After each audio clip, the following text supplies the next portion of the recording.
It will take you to deep, dark places in your mind that you wouldn't wish on your worst enemy. And although you know there may be a light at the end of that tunnel, you're in so deep you can't see it and you forget that bright light was ever there in the first place. You feel like you may spend your eternity in this dark hole. Yeah, that's when it gets scary. Welcome to Walks with Sam, the podcast by the same name from the published book with me, the author and your host, Gordy Campbell. Walks with Sam discusses the burning question, do you really understand mental illness? We'll be discussing the journey into and through mental health illnesses and talking openly about real-life lived experience to raise awareness for all who want to better understand when we are victims and when we're being warriors.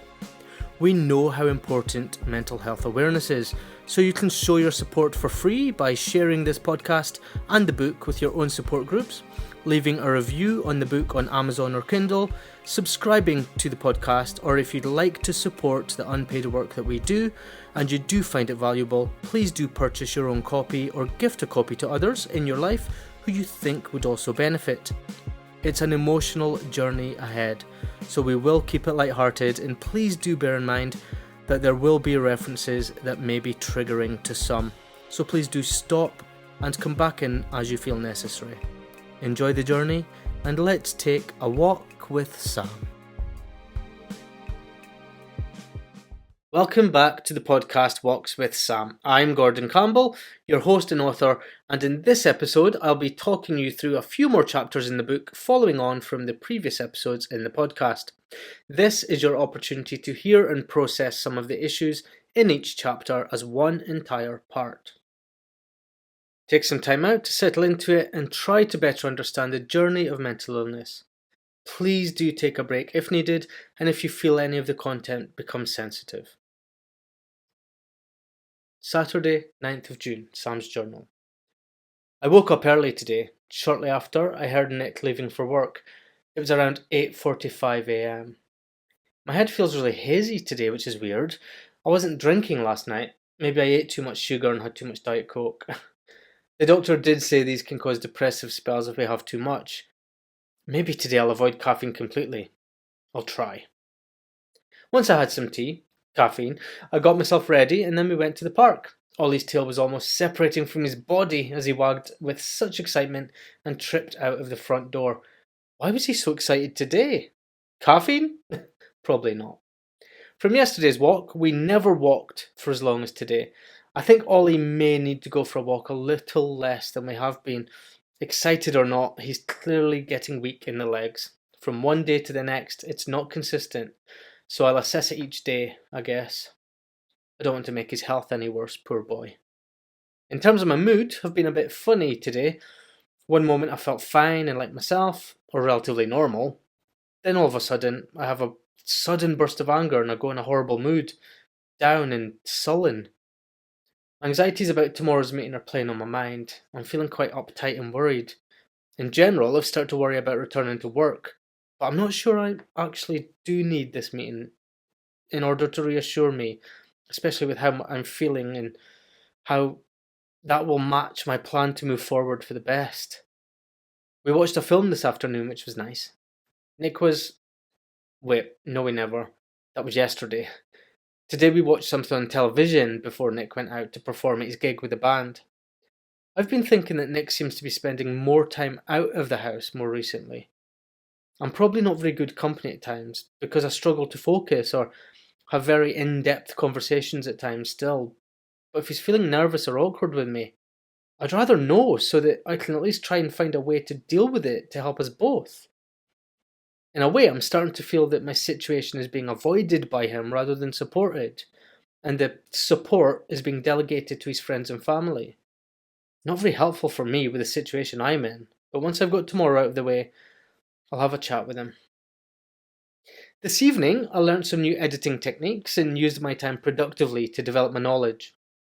It's been really engrossing, and I think I'm getting really good with it. As well as giving me enthusiasm, it's really helping me with my confidence and building up my feeling of control in my life. I read somewhere that since we can't control some things that happen to us, we can't control how we react to them. And I'm most definitely not taking this lying down. I'll use the time wisely, I'll develop and get better, and most of all, I'll be in control of what I do about it. Nick hasn't come home and I've not heard back from him yet, which is quite upsetting. I did tell him how anxious I am about tomorrow's meeting. I won't worry, I'll get going to bed because it's late. I'll chat to him properly on Monday. Firstly, I just need to deal with tomorrow. Sunday, 20th of June, 9:30 a.m. I am so tired today. I got up and out of bed at 6:30 a.m. to get ready for today's day ahead and get myself all ready for my trip to Edinburgh. I had a shower, got dressed, made myself a cup of tea, sat myself down and started to think about today. In doing so, I ended up being really stressed out and anxious about the whole trip. Leaving the house, being on time, avoiding accidents, how to get through the day without feeling sick. As Nick drove me to the airport, we were talking about the possibilities of how the meeting with my company directors. Nick had an awful lot to say about how I should do whatever they say to make sure I don't lose my job. How I don't have many options, and that I need to be careful not to talk myself out of work. I tried to discuss it with him, my previous self-employed status, before having this role and how I'd be okay, even if I didn't go back to the 60 to 70 hour weeks of travelling, sales stress, being away from home. For me, the money is not as important as my health. And I'm really shocked to hear Nick think more about our income than the future of my health. Was the breakdown and all the difficulties that I've been going through for the last few weeks really less important than my bank balance? If that was Nick's idea of reassurance support, we're on completely different pages of this story. The journey I'm currently on doesn't seem to match the journey that he's spectating from the sidelines. As I waited in the airport for my flight, I came to a realization that he's actually heightened my anxieties. And now I feel so heavily troubled about the day ahead. I'm fearful of my future security, the beginning of feeling forced into a situation that will undoubtedly result in the deterioration of my health even further. I boarded this plane thinking deeply about his main concerns about my situation. I sit here on the plane now, looking out the window and thinking about how close these propellers are to the side of the plane. A couple of inches closer and, well, let's not think about that. My current feelings of anxiety are with this flight rather than the meeting itself. I know I'm not a confident passenger on planes, but being on a smaller plane for a mainland flight with these oversized propellers is more calming for me than the much larger planes. I wonder how the meeting will go. I have under an hour to seriously think about what I tell them in case I jeopardize my future by telling them everything I've actually been going through. I can't believe I'm so worried about this now. 6:45 p.m. The flight back to BHX was okay. I felt so drained after feeling so wound up and worried about everything. So I took some time to process my feelings and just tried to clear my head a bit during the flight. The noise of the plane aside, I found myself thinking in rhythm with the hum of the plane and the engines. Not quite the same effect on the bus to get home. Anyway, I think the meeting went well, or as well as can be expected.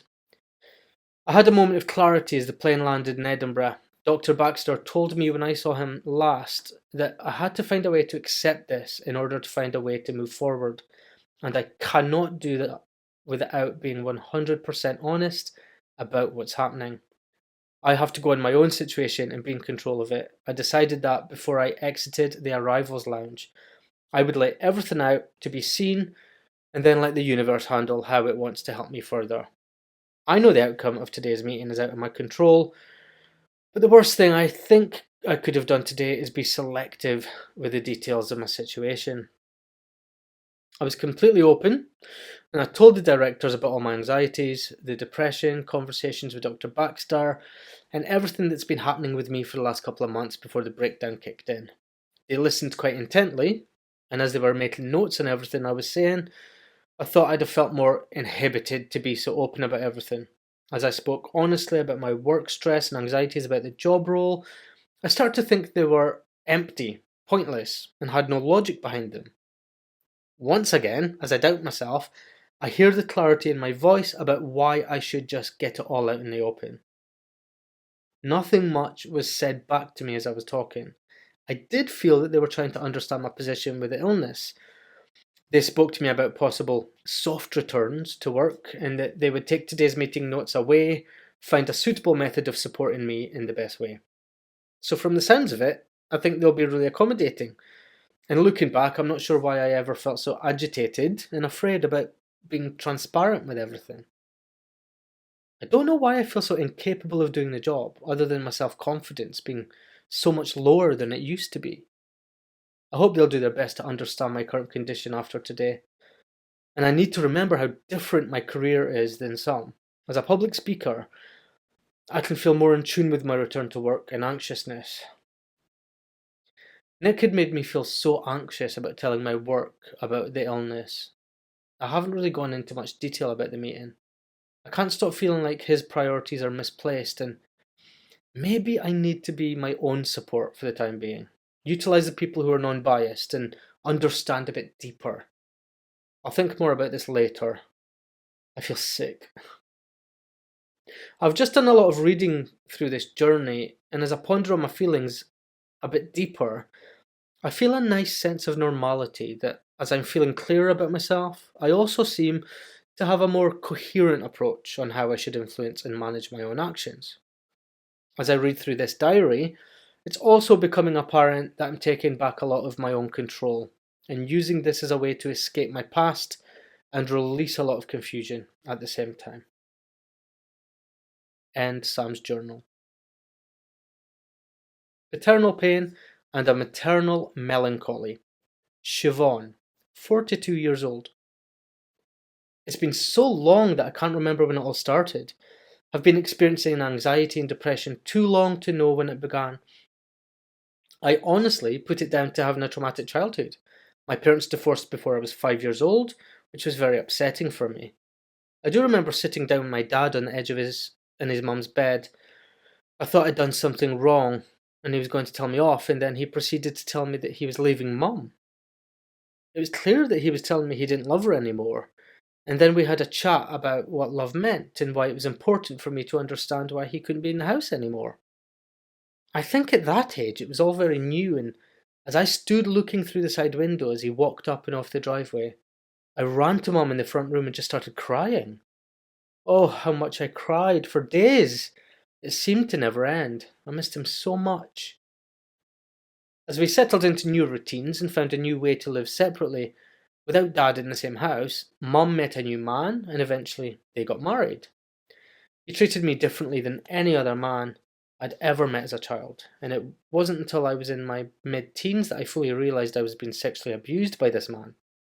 The depression and anxieties began to develop further into my main life, and my inner character seemed to change. I'd been going on like this for a number of years, but I didn't receive an actual professional diagnosis for my depression until I was 34. I'd been suffering horrendous postnatal depression after giving birth to my youngest child.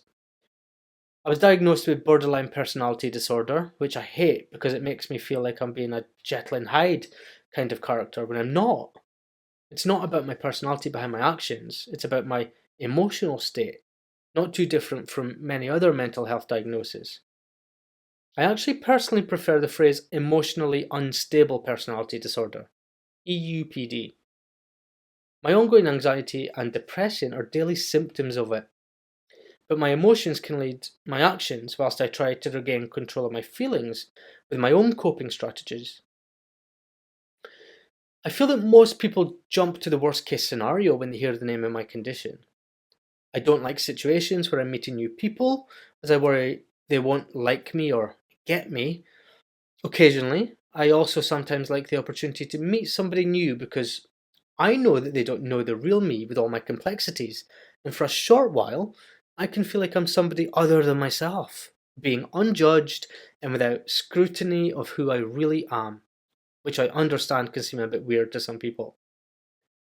I really, really don't like crowded places. They make me really anxious and nervous, especially if I don't expect it. I like to shop and socialise though, both of which are crowded places. I don't overthink it too much, but that's how it is. I think a lot of people I meet can be really judgmental and condescending. Most people don't even realize it. They have their own perceptions of and about it, but have no idea at all. Everyone experiencing mental health issues are different, and we all suffer differently because we're obviously not the same person. It makes a lot of us worse, I think, because it fires off so many more reactions than we would usually have. It's nice when people can be patient with us, and if there's something they don't understand or know, simply ask. We don't get offended. It's the worst when people tell us what we should or shouldn't be doing. They can do the research, but that doesn't mean they know what's best for me. End chapter. Sam's Journal, Monday, 21st of June. Today has been a good day. As soon as I awoke, like a startled puppy at the sound of the key in the door, I was wide awake and up and out of bed. There were no thoughts or inhibitions to keep me still. I leapt up and made my way to the bathroom, got myself and Ollie ready, and off we went for our walk within the first 20 minutes of consciousness. I don't think I've been that motivated or enthusiastic for many months. This was a great feeling to wake up to. I was completely alert, clear-minded. Then as I walked through the park it hit me, and I realised why. I forgot to take my meds last night. So the dampened feeling that I would normally have, and the sedated sensation that I sometimes find myself trying to push through, has been lifted. These tablets must be the reason I sometimes get so tired and lethargic. The sunshine was great today. Being in the garden, feeling the powerful energy beaming down on me, gave me a great sense that I was being re-energized by this stunning weather. After a few hours of editing in the garden, Nick picked me up from our house and we went to collect our new dining table. As well as feeling invigorated by the time under the radiating sun shimmering on my skin, it will be really nice to have a more modern feel in the dining room. A changed environment, being less dull, hopefully feeling better to spend time in, rather than the oversized and old, space-consuming, untidy, round wooden table that we inherited with the purchase of the house. Appreciated at the time, but definitely in need of upgrading. Pulling the old table apart and assembling the new and bright glass table together was a nice thing to do together. We seemed to have fun and took our time, just enjoying each other's company, a bit more than we probably take time to value sometimes. I wonder if my feelings about Nick from the weekend were misplaced, or if I was overthinking everything a bit too much. Today, I don't feel anxious anymore about work or getting on with things, so I can move forward and hopefully get back to normal, or a sense of normality in some way. Perhaps because I've not had to do all that much brain work for a month almost, working and normality is going to feel like a task to begin with. I'm ready to embrace it, especially after such a nice beautiful day. It's helping me to relax, but at the same time, all the heat today has made me quite tired. Sunstroke? Tuesday, 22nd of June, 12:15 p.m. I managed to wake up alert and raring to go again today when I woke up. My head was quite heavy, but going straight to the park again really perked me up. We only had a short walk today. Ollie's legs seem to be quite bad at the moment. He seems to be struggling halfway through the park, where he used to get to the end. Probably due to all the walking we've been doing over the past few weeks. Poor boy. He had this look when his legs are clearly starting to hurt. His eyes lift, his head dips, and just like I'd imagine if he were a puppy when we adopted him, he loses years in his face, and my heart just melts. I know he's telling me that it's time to turn back and he's ready to go home. Is it strange that I can hear his voice in my head, and I know what he would sound like if he told me for real? Funny. I feel really tired now, almost exhausted. I think it may be partly to do with the change in weather being so hot over the last couple of days, and also because I missed a day of my medication. I might have shocked my system a bit by knocking it out of sync. I did have half an hour of sunbathing in the garden when we got home from the park. How does Ollie manage to lie in the sun for so long with his dark brown coat? He comes over for a cuddle and then he's hotter than the sun itself. Maybe just a few degrees lower. Today, I feel quite disengaged and a little bit empty at the moment. I forced myself to spend some time editing. as I genuinely think the brain work will help to make things a lot clearer when going back into work. Working on this film project is also really helping me to feel much more normal too. I'm so desperate to feel more like myself again. Am I trying too hard to get myself back? Is that what's wearing me down? I wonder if I should try to relax into the here and now a bit more. Wednesday, 23rd of June. I feel like I've had a good day today, walking in the park, editing again, in the garden, under the sunshine. The weather's really nice and it's been absolutely lovely. It's helping me to feel good about myself too, invigorating me with life and energy that I'm so desperate for at the moment, whilst I'm starting to feel much better. I do think that some of my personality is starting to come back a bit, and I could be on my way to getting back to the person I was before. I went along to next Wednesday group with him tonight, which was alright.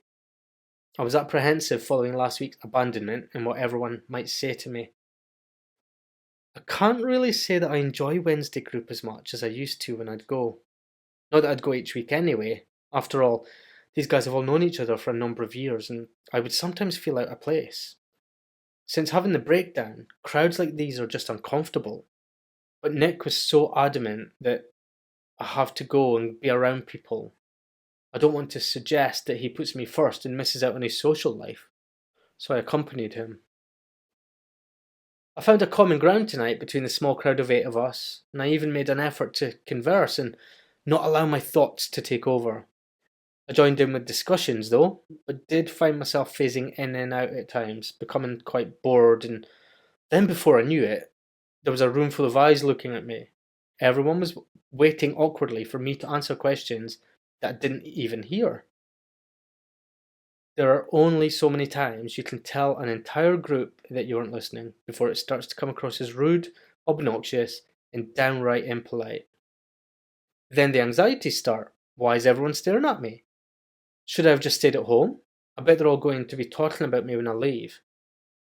The tension through my fingers and toes rising up through each appendage and flowing faster through my blood until there it is, an incredible tension headache. My entire head starts to tighten up, and all I want to do is run out of this house. In fact, what I should have done is leave rather than force myself to be polite and endure the inner pain of these feelings. Why doesn't Nick see what's happening to me and take me home? Can he even tell? Does he care? Or not? The humidity at night seems to be playing with me. I can't seem to sleep very well during the nights. There's always a price to pay for such nice weather. There never seems to be any good without something to spoil it. Perhaps I'm overthinking things too much, but I don't know. Pain.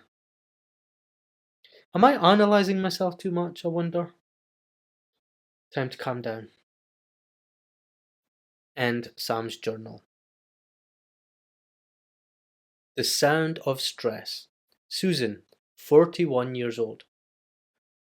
As someone who works in a primary school, you meet a lot of people in the teaching team as well as the support staff who have built a strong patience and for some have managed to become slightly numb or immune to the excess noise of young people shouting all the time and screeching when they don't get their own way.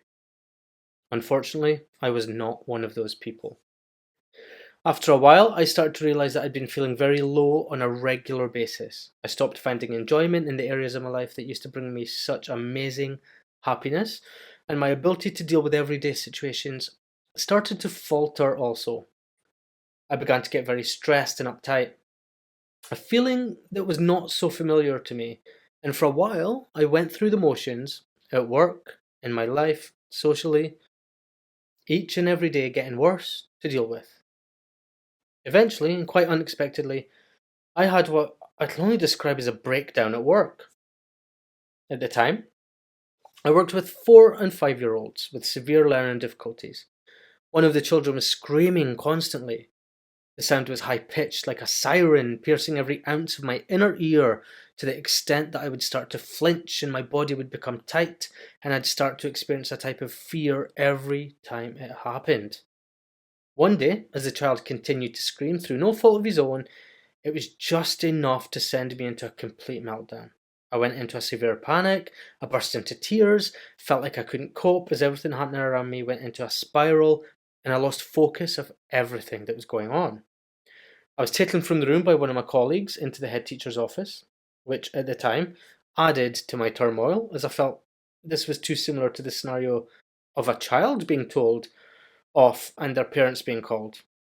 As I suffered through the wave of emotions that hit me one after the other, I resorted to one of my coping mechanisms, which had slipped into my life from feeling so low and numb for so long. I was scratching my forearm, and after a short while I looked down, and I'd been scratching and scratching until it bled.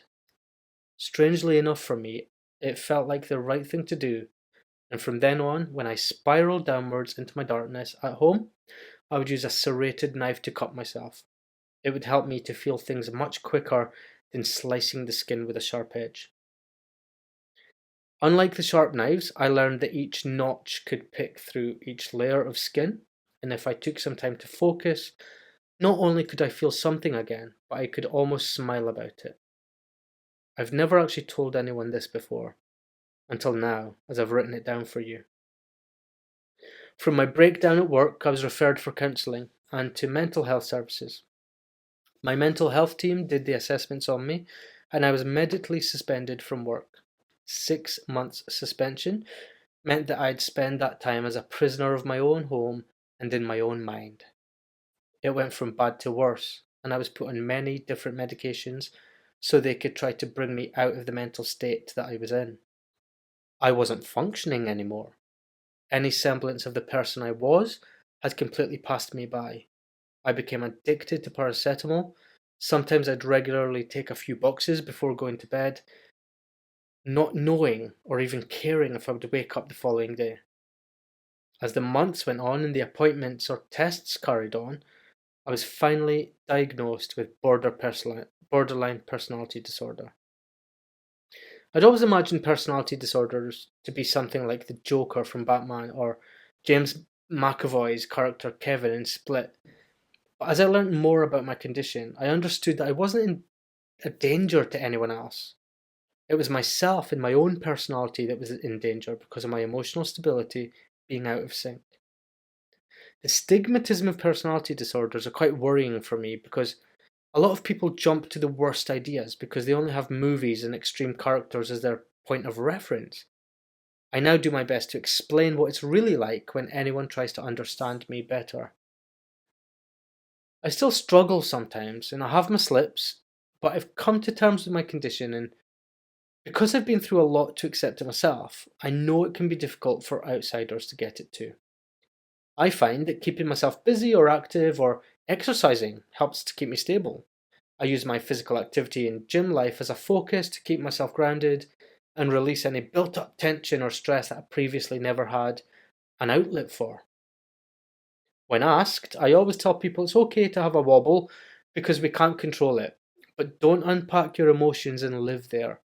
It doesn't do any good to swell on our situations, but to get back up and take control again. I'd recommended exercise every time. I really feel that it's the most underdiagnosed antidepressant in my experience, and it should be prescribed alongside any medication or counselling. Depression and anxiety are a disease of the strong. Even the clouds have to release rain when they get too heavy. End chapter. Sam's Journal. Thursday, 24th of June, 12:10 p.m. We've just got back from our daily walk. My confidence is extremely strong today. I've been really resilient from my anxieties last night. During the walk, my head was high. I could think clearly. I was thinking about work and how to best plan for practically doing the job to suit my current emotional state and depression. Most of my current thoughts of the day have been very positive, and I've been thinking of all the good things I have in my life, the positive prospects that I can focus on, and the most enjoyable situations that I have to look back on over the past few months. I also realised during our walk that I have a lot to offer too. My life and personality are good. I'm a good person. I care for others a lot. As well as being good for others, I also have a lot to offer in my life too. I am a strong person. I would never have normally allowed all these emotions to throw me around so much, so I do genuinely feel that my anxiety and depressive states are mostly misplaced. I need to continue to remind myself of how much positivity I allow myself and have around me too. My family and relationships, my skills, work prospects, and home to live in. Ollie, Nick, this has made me feel really good about going back to work and getting back to normal too. I used the remainder of the day to work on editing and try to finish my film. I've worked really hard on this, and although I've actually been spending a lot of time at home, inside, I don't actually feel like I've been reclusive in any way. I still feel like this mini project has really helped me with developing my concentration again. It really does continue to secure my enthusiasm too. Friday, 25th of June. Ollie and I went for our walk in the park today, and then I came home to carry on with editing. I'm starting to feel better by the day.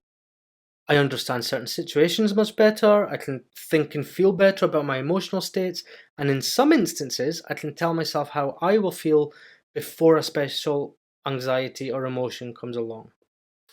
I'll start to think of this as my superpower, like a psychic level of sensitivity that allows me to feel things that other people aren't even aware of. And as I learn more about how to control it and find coping strategies, I'll also learn a deeper way of assessing my triggers so that I can put my superpowers into place before the disasters happen. The company directors called today to discuss our meeting last week, which I hadn't actually thought about since I left them. As I think about it now, surrendering my control of the situation has helped to calm me down a bit. I haven't worried about it or thought too deeply about it since it happened. They've been chatting about my strengths and which parts of my job role they can match positively with my illness, and they've put together a proposal for me. This is interesting. I'm not going to overanalyze it, but we'll just be patient and we'll wait to see what happens when we meet again on Monday. We've booked in to meet at the Sterling Services Hotel Suite, so this will be an official meeting about my future job role. So I'll get this weekend over with and deal with it then. No overthinking, stay calm.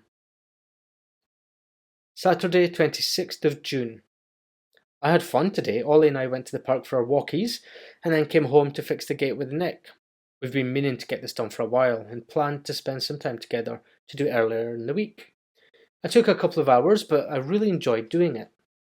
We both had fun going to get the wood, shaping and framing the gate, then fixing and securing it back to the bricks.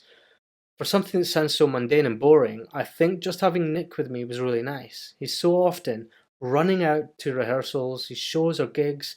We don't get much time together. Especially since my breakdown, he seems to be somewhere other than with me more often than not. I really appreciated the time together today. Just to be with him, doing normal things, with Ollie, our little family. Nick had organised for us to go to Pete's for dinner tonight. Another reason for Nick not to be alone with me, or for him to feel awkward as I suffer with my inner demons. As I become more stable, I'm also becoming more aware of how uncomfortable he seems to feel around me, and how many other excuses can be made to distract him from my illness. Quite a contrast tonight from such a great afternoon together.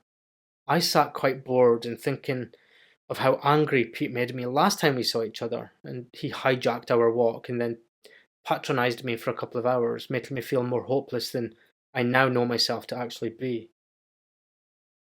As Pete, his husband, and Nick sat watching and discussing the tennis, I felt very much like the child who has no other option than to sit around and become increasingly bored as they watch and listen to the adults in the room talking about the news and series of events with no connection to it whatsoever.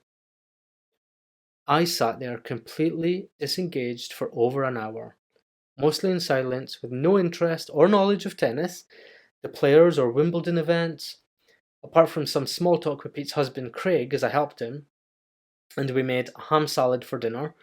I had absolutely no desire to engage after an hour at dinner, being completely ignored by all three people, Nick included. The childlike persona I'd imagined became all too real when Ice Age 3, the cartoon, came on, and I actually found myself more interested in the film, and I had a great time watching the movie and being completely oblivious to anything or anyone else around me. I've completely lost all care for the night by this point anyway. On the journey home, I couldn't help but notice the silence as I was driving. Nick had so much to say all night from the moment we arrived at Pete's to the moment we left, but had absolutely nothing to say to me in the short 25-minute car journey. I currently don't have the emotional energy to have these conversations with him. I know they'll just get turned into an argument and become an excuse at my fault because of my depression. If I was ever going to start drinking alcohol again, tonight really should have been the night. Sunday, 27th of June. I've been feeling quite drained today. We went for our usual walk around the park, then sat in the garden for a bit too. Spent the second half of the afternoon inside, worked on the PC and started putting a marketing plan together for the new film. Nick was very quiet this morning. Then he went out for rehearsal and came back late for dinner and had to go at me for not starting dinner in time for him coming home. An argument ensued, which is what I really don't have the energy for. We had some really serious conversations about his reactions to me suffering this depression. I tried to express to him what everything actually feels like, but he doesn't understand it. And he says it himself. He gets uncomfortable around me, and he feels scared that I'm going to do something dangerous or suicidal. Our conversations started to go round in circles, and we weren't getting past any points or coming to any agreements. As predicted, the argument was my fault because I'm depressed and I'm always moody. I just wanted Nick to try and understand my feelings and how different my brain seems to be wired since the breakdown. But all I kept getting from him was what he expects and how things should be done a certain way to make everything better. There doesn't seem to be any flexibility in his way of thinking. I think my main concern from this whole evening of deep discussion and arguing is that I'm not able to blame for any of it. This is not my fault. I was not asked to make dinner by a specific time, so how did I know he expected it? Even if I wasn't at home a lot, like I am currently, how dare Nick expect me to automatically do things that we would normally spend time doing together? It's also not my fault that my brain cannot process everyday events and conversations, causing him to feel like he needs to apologise on my behalf. I am not to blame for him being absent in my life when all I've asked for him is to try and understand. This is not my fault. He thinks I'm lazy and won't do anything, but he doesn't understand that I physically cannot do some things when my brain doesn't let me process the situation. He just doesn't get it. From what I can gather tonight, he also doesn't want to get it.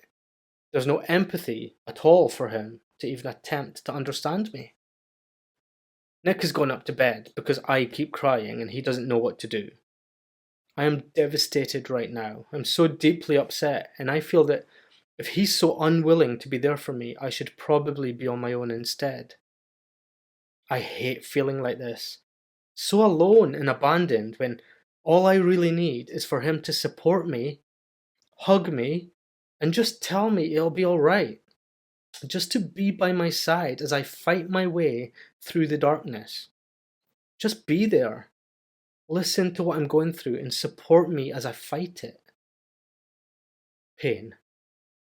Tears. Pain. 4 a.m. I'm still awake, been crying for hours, and I don't want to go upstairs to bed.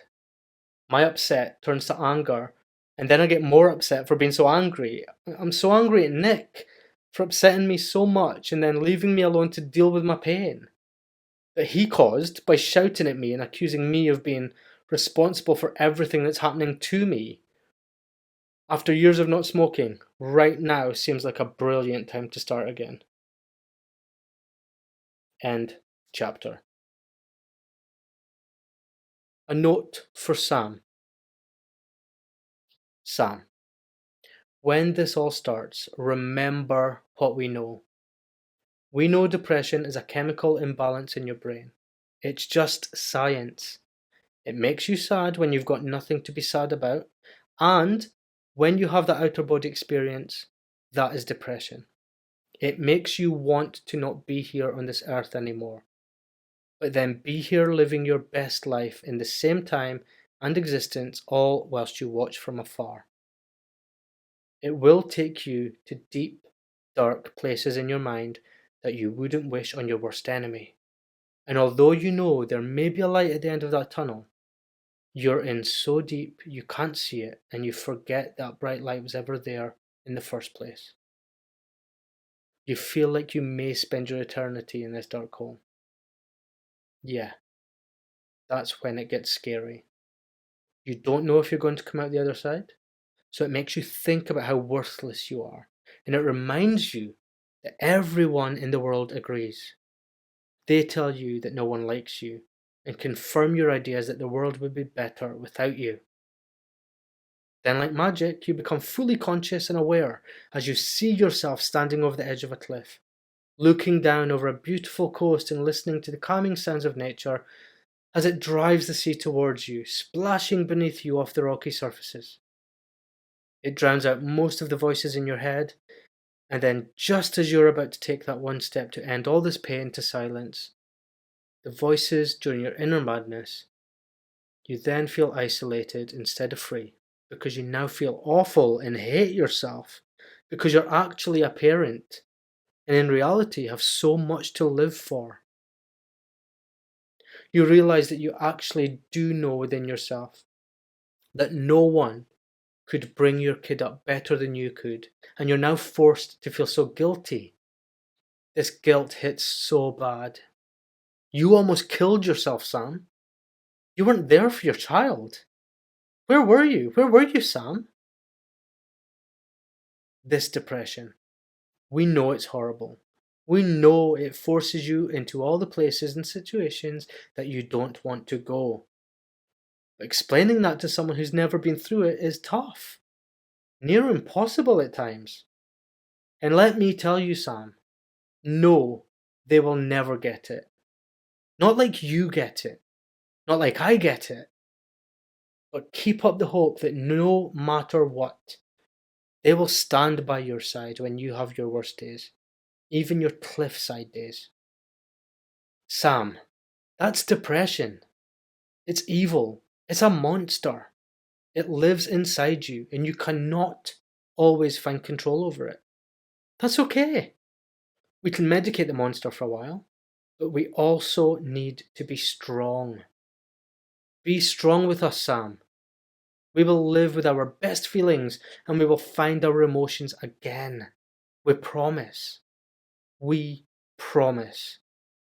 All of us with depression. We all want someone to promise not to leave when the dark days hit, and we want them to actually mean it from their heart and souls.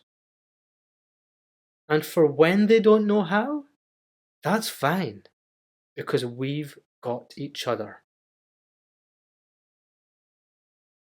End chapter. Thank you all for joining us today. To support the podcast, please share with others, and don't forget to subscribe to make sure you don't miss an episode.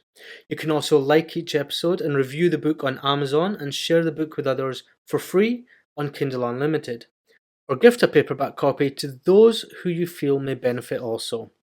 We appreciate the support for the unpaid work that we do to raise mental health awareness. Please do stay safe and take care.